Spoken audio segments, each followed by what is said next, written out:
Hi guys, so welcome back to my channel. My name is Hussain Taitwala. Over here, I usually talk all about graphic design, my personal life, things that matter to the world, things that matter to me, and this is like my talk corner space where I just sit and chill and talk about stuff, and try to motivate you, try to bring some kind of happiness in your life. Anyway, so today's topic is all about story time. So this is something that has happened with me personally, and as a new graphic designer, this is something that I want to share with you to not fall into such a kind of trap. All right, so let's begin. This is the story of when I was a very young, very new graphic designer in my, 3 5 years ago, and I was very desperate to look for a job as usual because, like, as a student who have graduated from Bachelor of Mass Media, they generally tend to look for jobs in graphic design or poster design, photography, stuff like that. I chose to go for a job per se, but not clearly mentioned exactly what kind of job applicant they are looking for. So I was like, okay, the salary is also good. It was like around 6,000 rupees or something. I was like, okay, cool. Let's try doing that. Let's try going over there and working. Turns out that they were also pretty fairly new place, and they did not have a lot of like um, those kind of experience that an agency or a company holds. So what they did was that they were constantly getting clients. Okay, which is a very good thing. They were constantly getting clients, but the only graphic designer that was there was me. So you can imagine that I used to start working from 7 o'clock or 6 o'clock in the morning, and I used to work till late evening, 11 o'clock, 12 o'clock, and it used to be very, very tiresome. Honestly, it used to be very tiresome because what happened was that I initially thought, okay, well, I get to work with so many people, I get to work with so many new clients, I get to work with like different prospects, and I get my portfolio filled. That like obviously if you're working with like 6 different clients, they are definitely going your portfolio is definitely going to get filled. So I decided that okay, let's just continue. Let's try to work harder, work harder.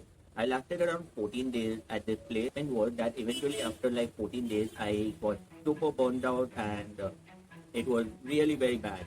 I had lost a lot of weight. I had lost my face had sunken in, and everything. It became very, very very tiresome. I started to load going to the work. It was a work from home, by the way. So, like I used to, even if it was a work from home, it used to make me feel very tired. I was like, I didn't wanted to open my laptop or PC and start working because what was happening that my creativity was getting limited in it. So I used to start working on that same kind of post every day.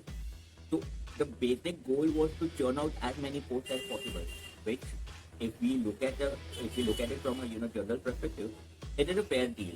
But at the same time, when you try to churn out as many posts as possible, your creativity gets hampered, which is the last thing you would want as a graphic designer. So my point to you is that if you are desperate to look for a job, if you're desperately in need of searching for a job, make sure that you have a proper identification of what your job responsibilities are going to be and from what time to what time will it be. You also need to make sure that you do not just jump into the job. Make sure to get all of the details from the job, where they are located, how many employees are there, are you the only person who is working over there? If you're not the only person, then who else is working with you? Are there any more graphic designers? This does not only apply to graphic designers as such. You can, if you are a copywriter or a business developer or a social media manager or anything, anybody, okay, a CA or anybody, make sure to ask them how many such employees are working at your place. Like if you are a CA, how many CAs are working there? Are you the only CA over there? If you are a photographer, how many photographers are you collaborating with, or how many photographers do you have on your team? Make sure to see that completely. Go to their LinkedIn. LinkedIn might not also be like the best place to check out their employee workforce, but it also is like a stepping stone where you can get like little bit information that you can drill the prospective job employer.